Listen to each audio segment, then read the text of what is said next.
things before, but we're going to get a little bit more into why you do it. But you must understand your disadvantage of not having done it, not doing it, and not being told to do it, and why. All right?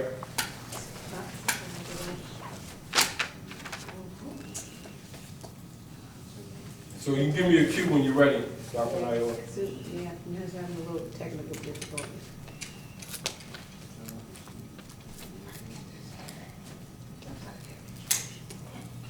Would you like to, when you get set up, would you like to take a moment To do what? to share with everybody your research, your work? Oh, my assignment that you gave me? Let me get, can you type this up for it more now? Because I'd appreciate that.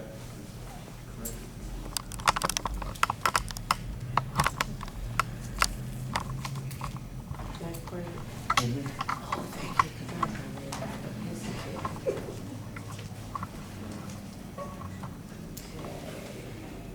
Just give me a second. Nine.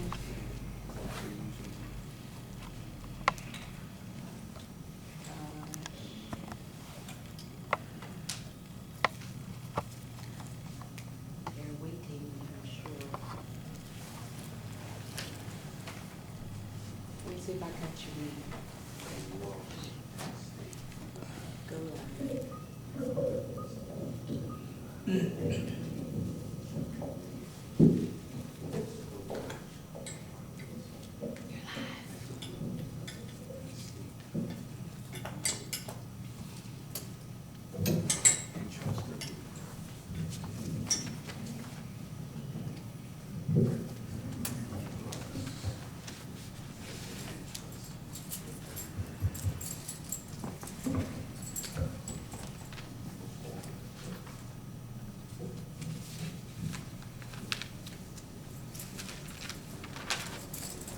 There's a redundancy to this, to the nature of this information. Although we may deal with certain subject matters, there's a redundancy to this because there's a necessity to you being clear on this.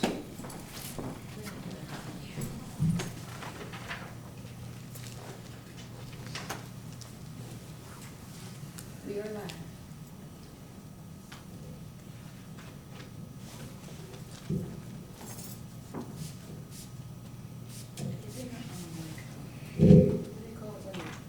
Mercury and retrograde? No, 19. Oh, not yet. Are we just pre-doing stuff? Let me know when you're ready. I'm ready, everybody. All right. Welcome everybody to the House of Reawakening Minds. And we're going to open with a presentment by Dr. Naila Gilliam on some research that she's done, basic stuff that we always do. But it will give you a fundamental foundation of the subject matter for this evening. Brothers and sisters, Dr. Naila Gilliam, your hand.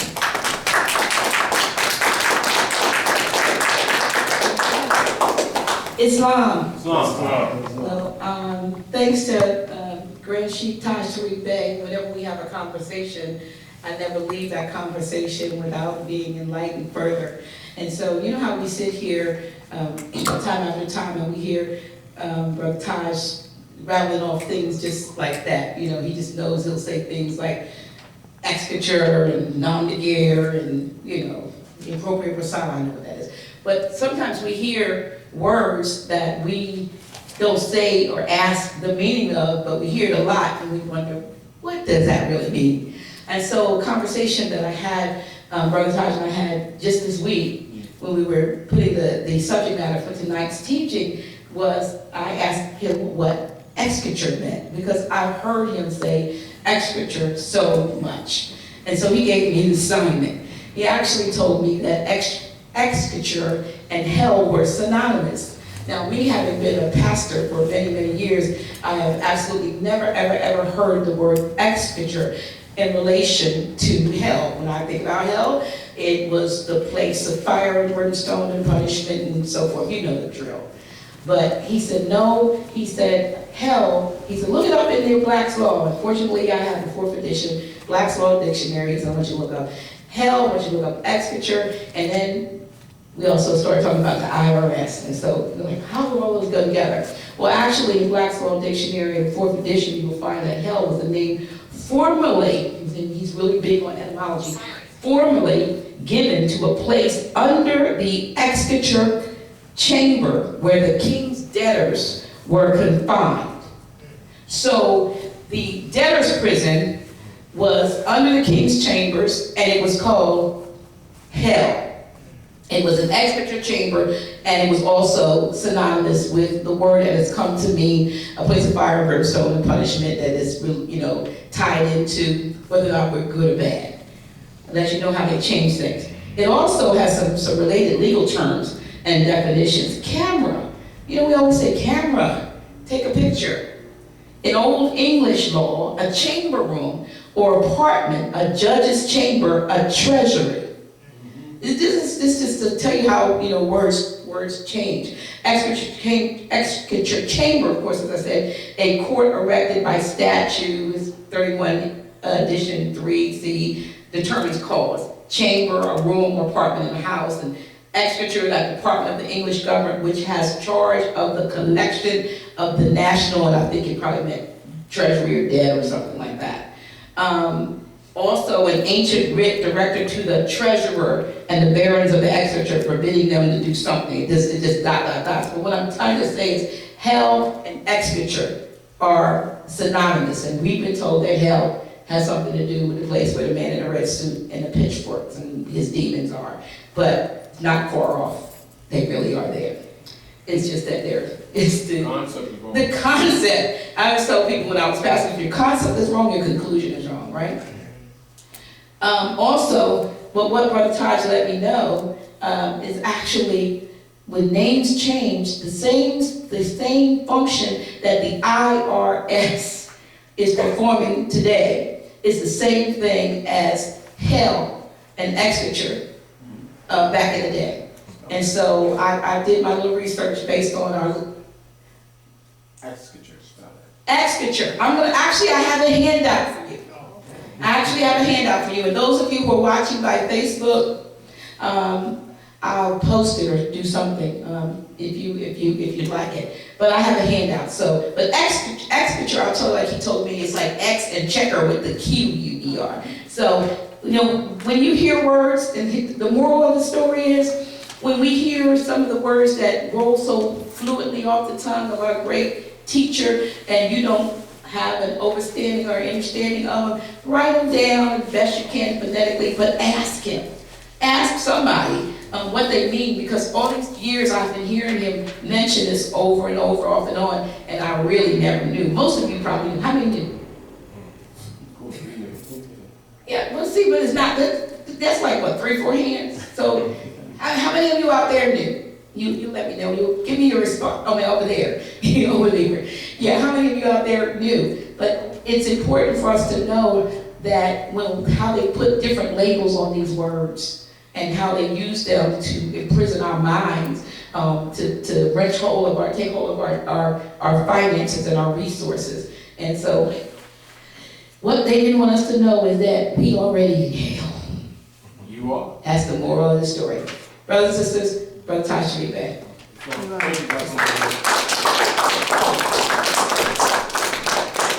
This is back to, for those of you who are scholars and researchers, look up the conferences that they had on semantics. And so keep this in mind too, Dr. Naila. Yes. Conference on semantics.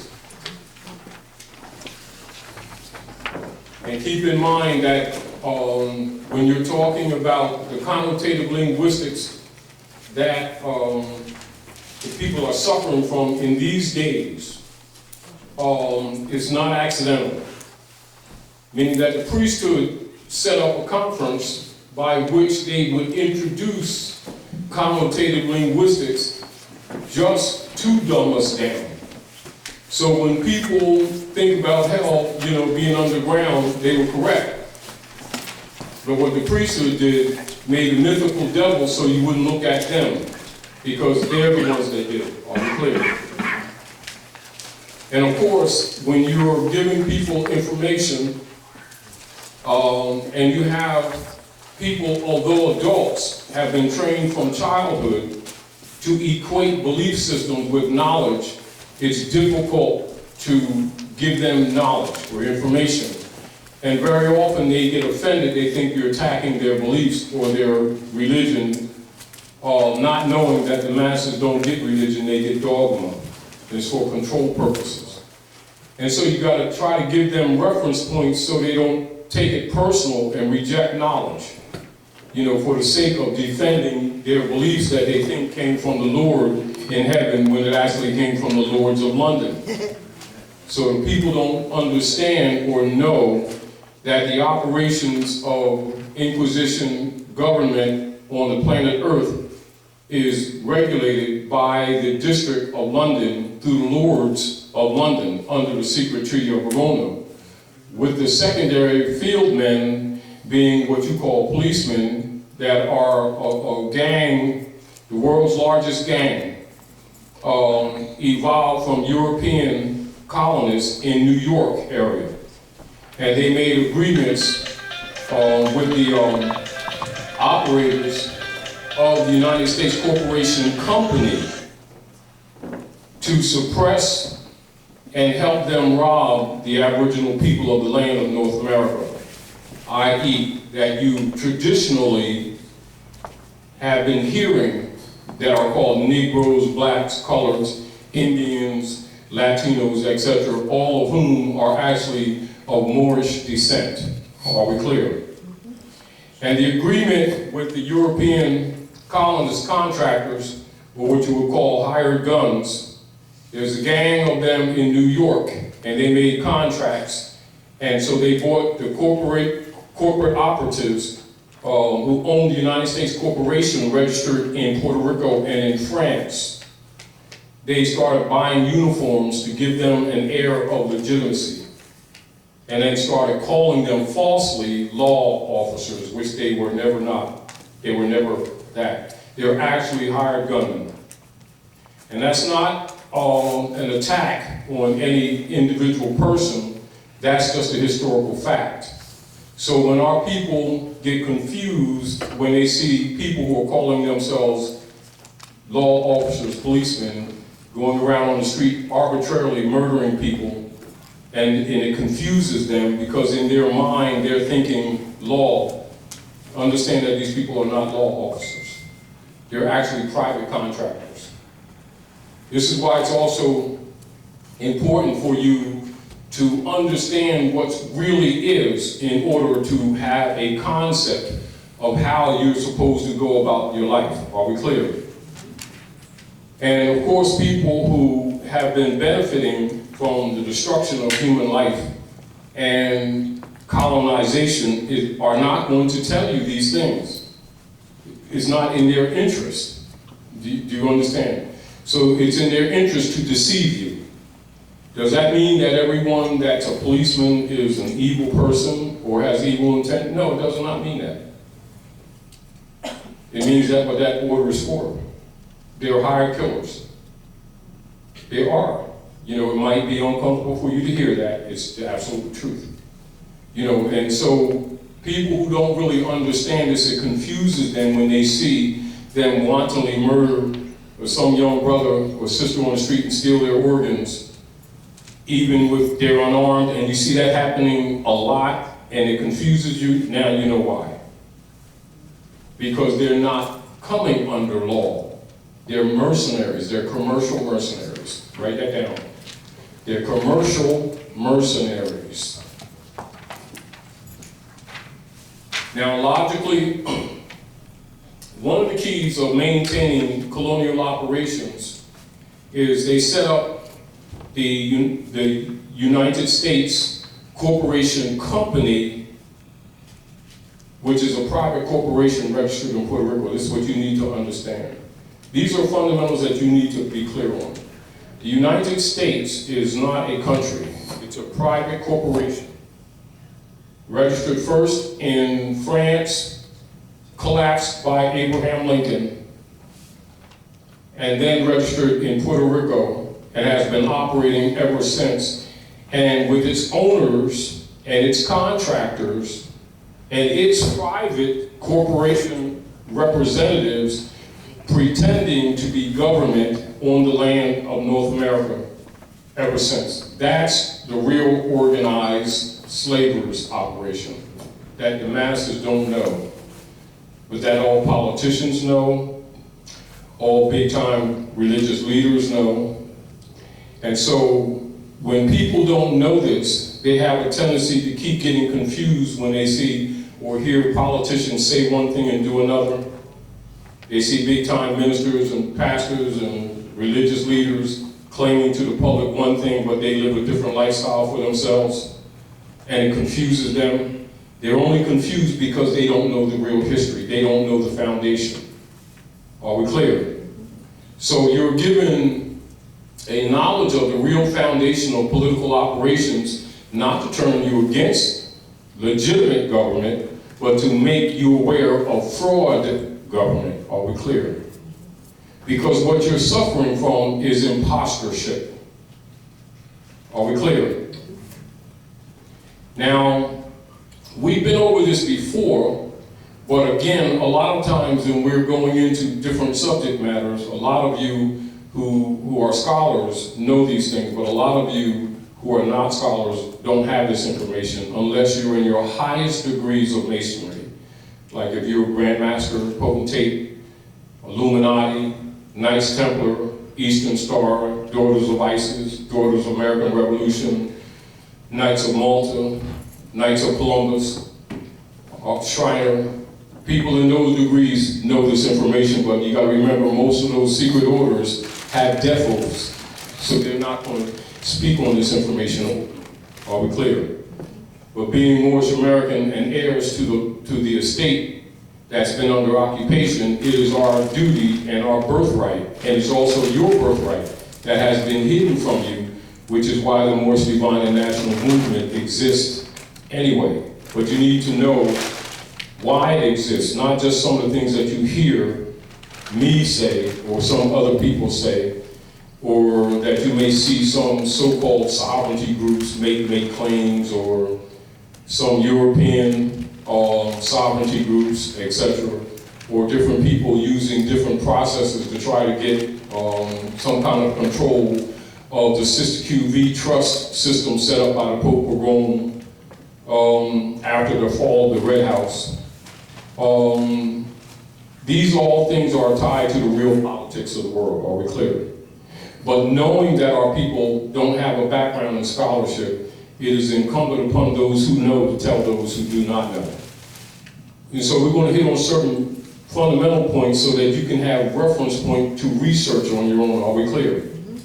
This information is not given to you to make you a follower. So get that out of your head if it ever dawned on you. Are we clear? This is not for followers. This is for responsible nationals and citizens of the land. Are we clear? To enforce the national will. The national will are called constitutions and treaties.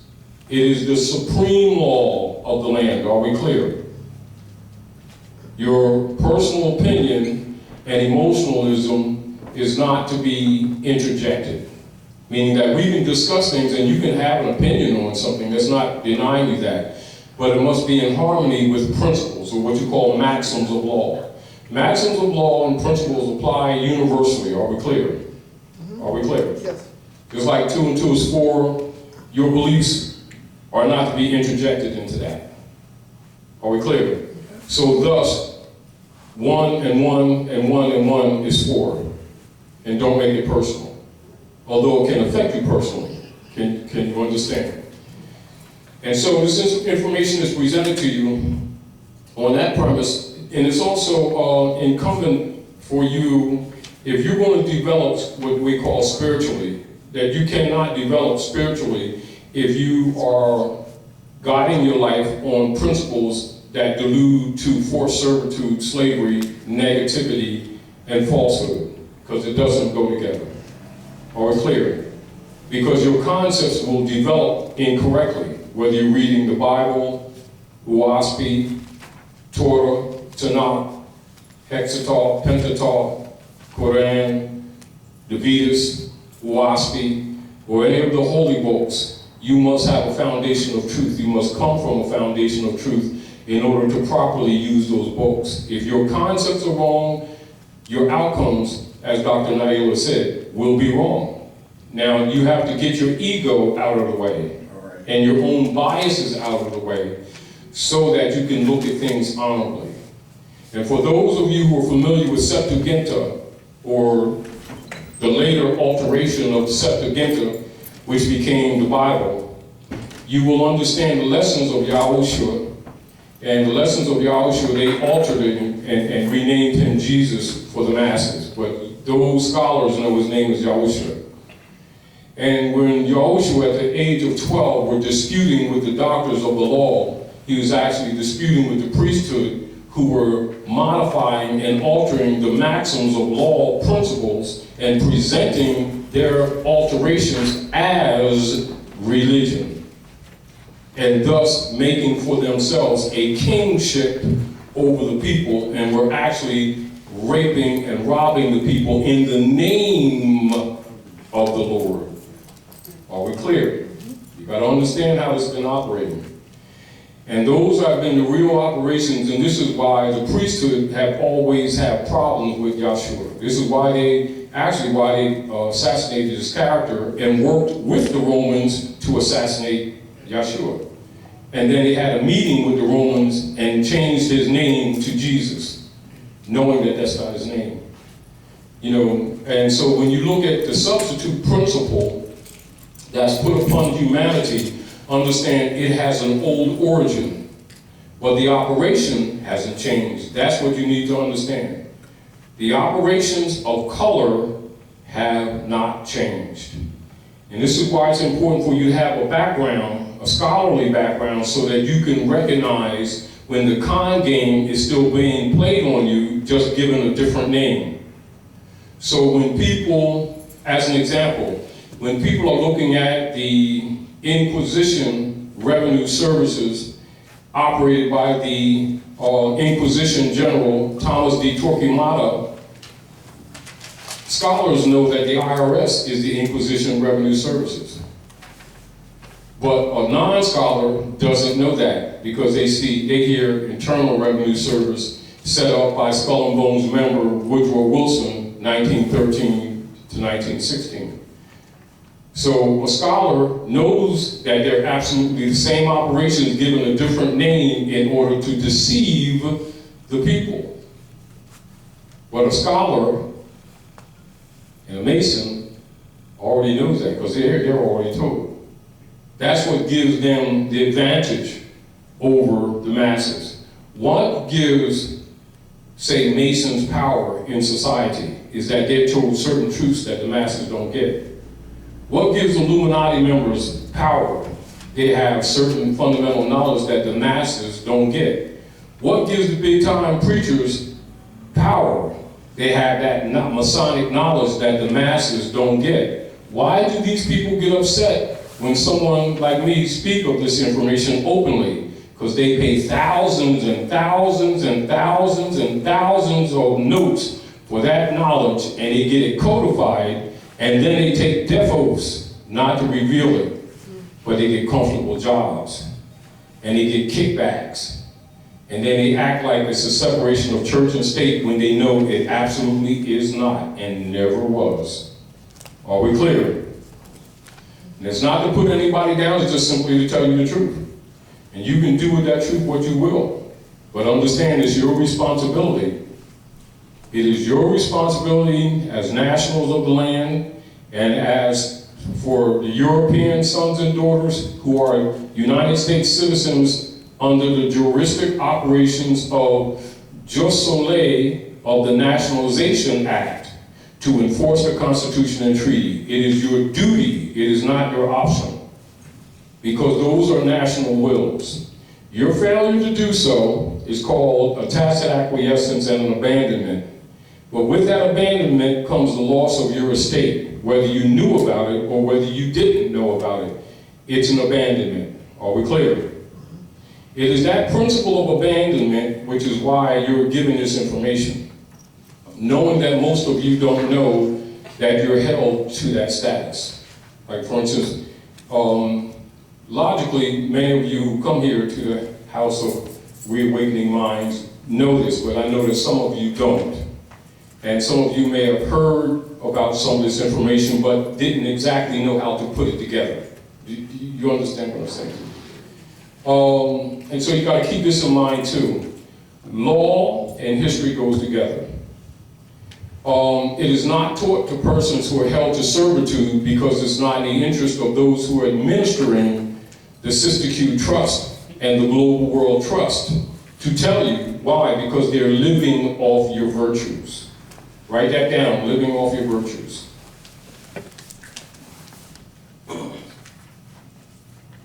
We're going to go on a synopsis a little bit so that you can have a background.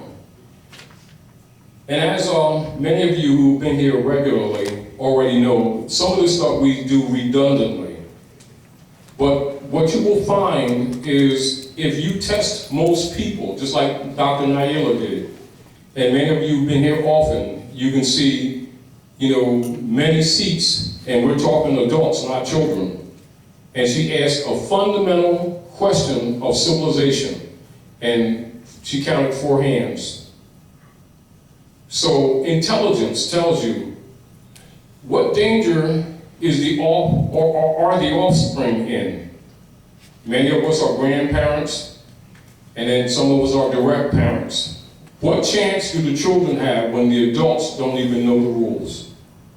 And yet we sit around and we pontificate. We talk about our special personal relationship with Allah and Jesus and God and Muhammad and Buddha and Confucius, and don't even know the basic rules that run society and suffer from injury by the day, and out of ignorance blame the devil for it. And of course, in the real world, we can do that and there's no remedy because it doesn't work. That's called dogma. And that's what's been given to the masses for control purposes. They've been given dogma in the name of religion, not knowing they got counterfeit law, it's called color law, color of authority, and color of office.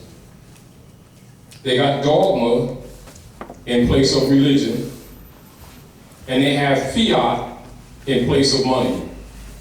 And these are the tools of the priesthood for governing the planet. And this is what's been in operation under Inquisition operations. And so fundamentally, just fundamentally, those things should be clear in your head. And all of us, at some point, dealing with any of these issues, come short or flawed. And this is why you come together, so that we can pull each other's coattail. Are we clear?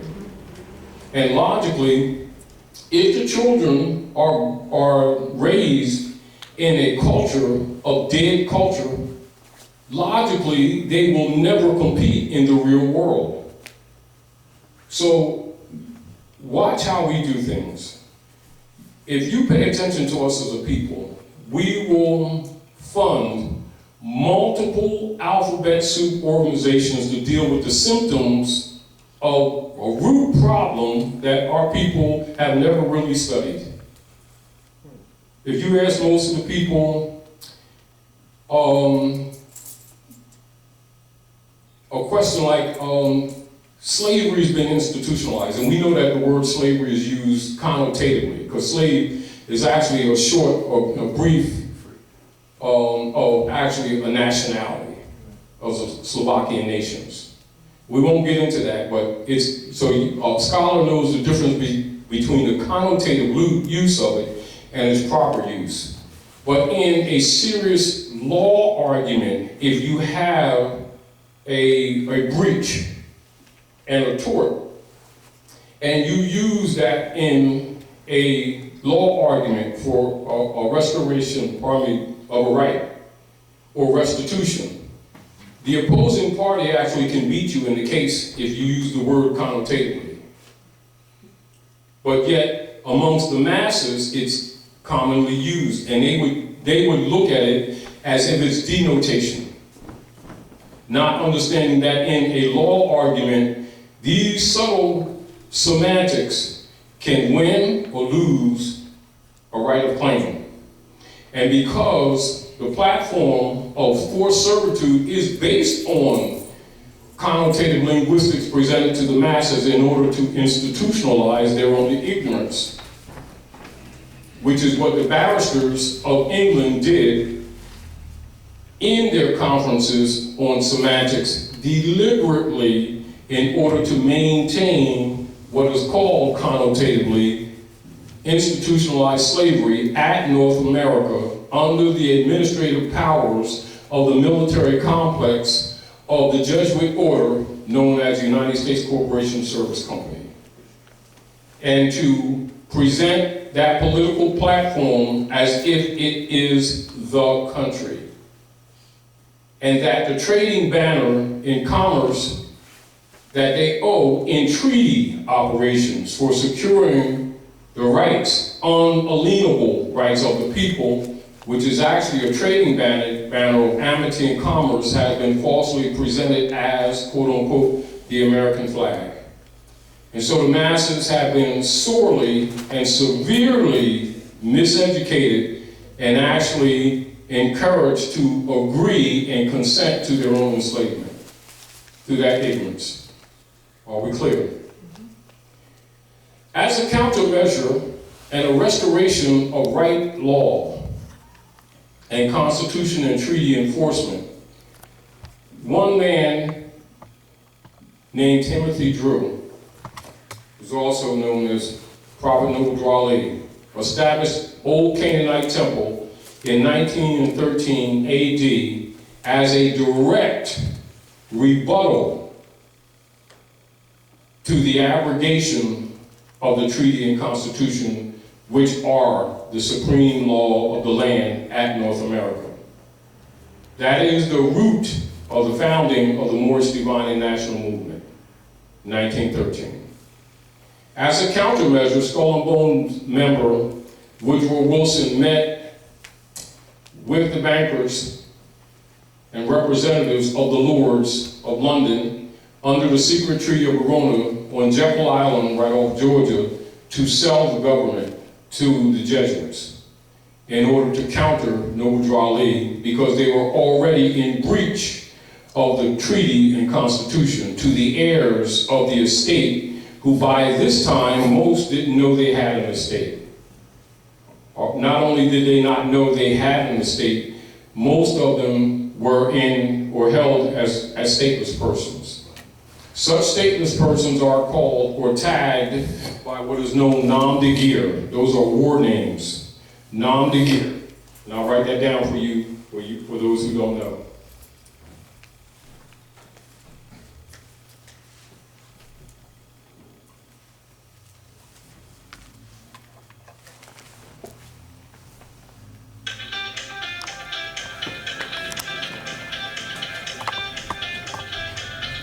That's our background music, y'all, for those who don't know.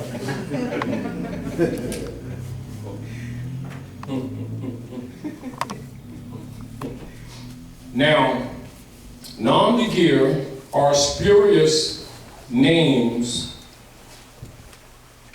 and it can also be referred to as misnomers, but this is the proper law designation for it. And nom de guerre will be known on another level as brands. Are we clear?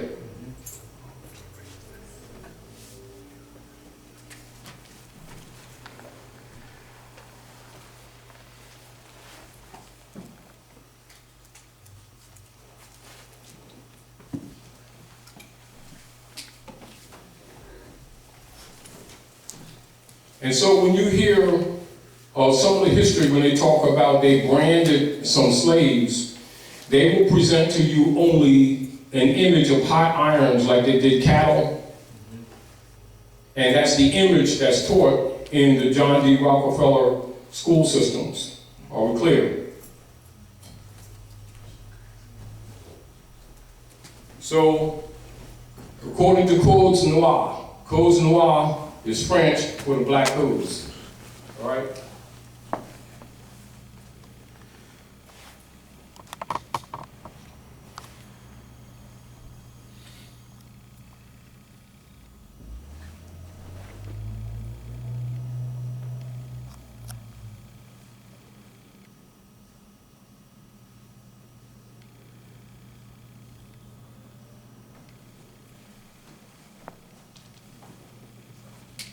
So those brands would be Negro, Black, Colored, Indian, Ethiopian, Misplaced, Latino.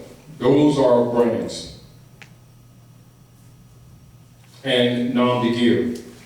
Now, so logically, if people are raised with the concept that the brand is just the hot irons that they put on the cattle, because they did do that too, so don't mistake that. That would be called, for the cattle,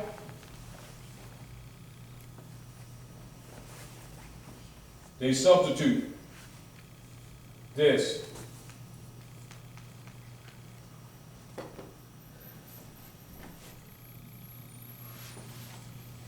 And sometimes they spell it both ways.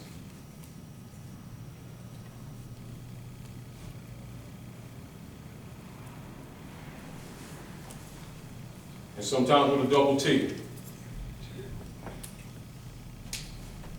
And that's for human trafficking. And the United States corporation, company, or the U.S. democracy was set up specifically to administrate this operation.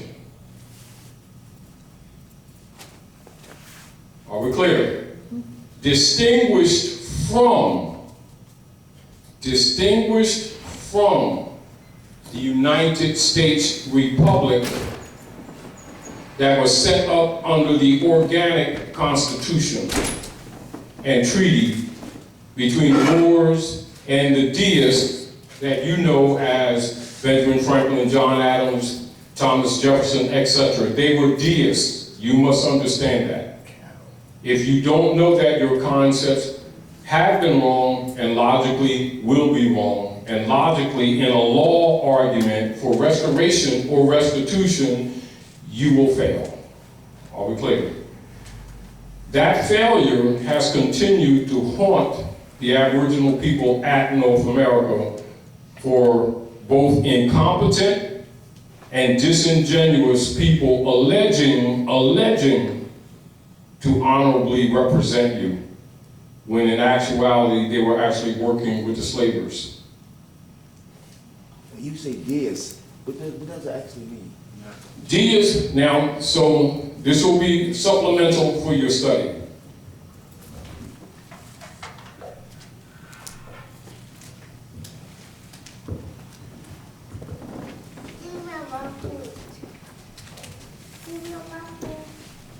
That's the proper name of the planet Mercury, which is a communication center in this particular solar system, which is represented by one of those golden candlesticks that you see in the mosques, churches, and synagogues. When you see the 7 golden candlesticks, when you see in the book of Revelation, when it says, I heard a voice speak, a man speak with a voice of many waters, he was standing among 7 golden candlesticks. One of them candlesticks is deity. This is where you get this word from, is derived from this name of Mercury. There you go.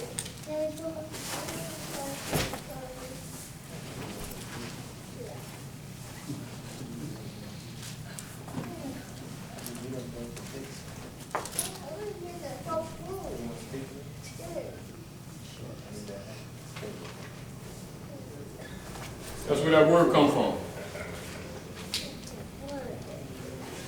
Also this.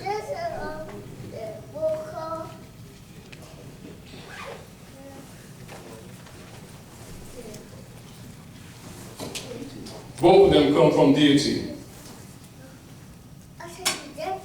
And because it's a communication center, the other planets, or the 7 golden candlesticks, are not properly what have been traditionally called deities. because of communication. This is where you get deities from.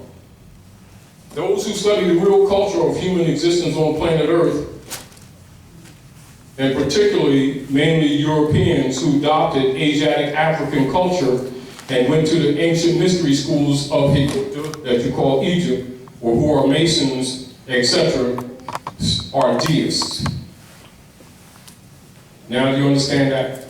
So when you talk about deists, you're talking about someone who studies Asiatic African culture, the original Kabbalistic and cosmological culture on Earth planet, which is really religion. Distinguished from dogma. So when you're talking to a deist, they deal with what is called maxims of law, and also 7 hermetic principles, which is the principles of divine law, which are the phenomena that operate in the universe, and is universally at the foundation of all your major religions, but is kept amongst the priesthood, not given to the masses.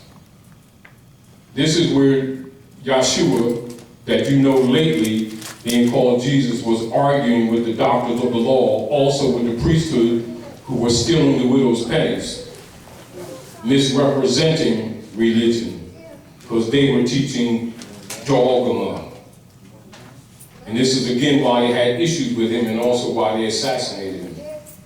So you really need to know the real history. So the same people that run around talking about they loving Jesus were really his enemies.